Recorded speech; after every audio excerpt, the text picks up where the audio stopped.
আসসালামু আলাইকুম।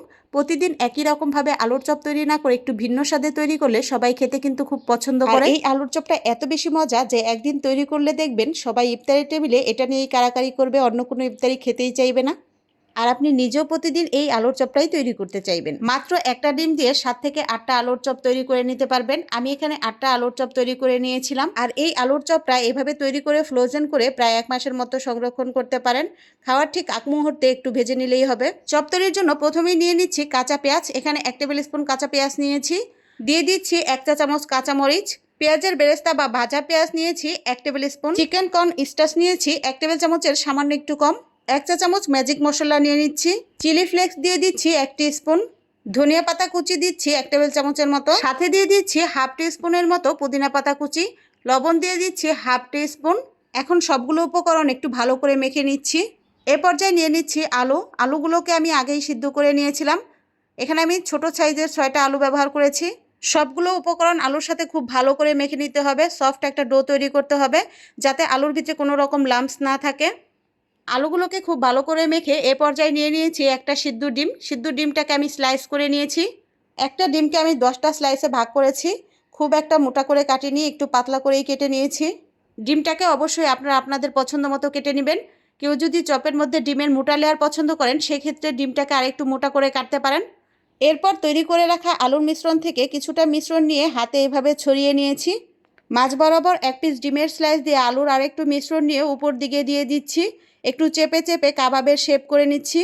আপনারা চাইলে ডিমের চপের শেপেও এই চপটা করে নিতে পারেন। এই একই প্রসেসে সবগুলো চপ তৈরি করে নিয়েছি। আর চপগুলোকে আমি একটু পাতলা করেই তৈরি করেছি, খুব একটা মোটা করে তৈরি করিনি, কারণ এই চপগুলোকে একটু পাতলা করে তৈরি করলে আমার কাছে বেশি ভালো লাগে। আপনারা চাইলে আরেকটু মোটা করতে পারেন। ব্যাটার তৈরি করার জন্য এখানে নিয়ে নিয়েছি হাফ কাপ ময়দা। দিয়ে দিচ্ছি সামান্য একটু লবণ এবং সামান্য একটু লাল মরিচের গুঁড়ো। এ পর্যায়ে নর্মাল টেম্পারেচারে থাকা পানি দিয়ে পাতলা একটা ব্যাটার তৈরি করে নিব। ব্যাটারটা অনেক বেশি ঘন হবে না, পাতলা করেই তৈরি করে নিব। হাফ কাপ ময়দার ব্যাটার তৈরি করার জন্য এখানে আমি হাফ কাপ পানি ব্যবহার করেছি। আপনাদের ক্ষেত্রে একটু কম বা বেশি লাগতে পারে। ব্যাটারের ঘনত্বটা দেখিয়ে দিচ্ছি। নিশ্চয়ই দেখে বুঝতে পারছেন কতটা পাতলা হয়েছে। কোডিংয়ের জন্য নিয়ে নিচ্ছি ব্রেড কাম। আপনাদের হাতের কাছে যদি ব্রেড কাম না থাকে সেক্ষেত্রে টোস্ট বিস্কুটকে পাটায় বেটে অথবা ব্লেন্ডারে ব্লেন্ড করে নিতে পারেন। এখন তৈরি করে রাখা কাবাবগুলোকে ময়দার ব্যাটারে খুব ভালো করে ডিপ করে নিব। এরপর ফাইনাল কোটিং করে নিব ব্রেড কাম দিয়ে। ব্রেড কামে খুব ভালো করে গড়িয়ে কাবাবটাকে কোট করে নিব। এই একই প্রসেসে সবগুলো কাবাবকে আমি তৈরি করে নিব। প্রথমে ময়দার ব্যাটারে কাবাবগুলোকে ডিপ করে পরবর্তীতে ব্রেড কামে খুব ভালো করে কোট করে নিতে হবে।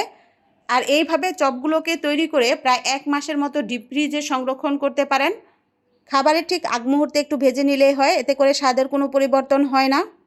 আর এই চপটা ইফতারের টেবিলে যেমন পরিবেশন করতে পারেন তেমনি বিকেলের নাস্তা হিসেবেও পরিবেশন করতে পারেন। টমেটো সস দিয়ে খেতে এই চপটা কিন্তু অনেক বেশি ইয়াম্মি লাগে।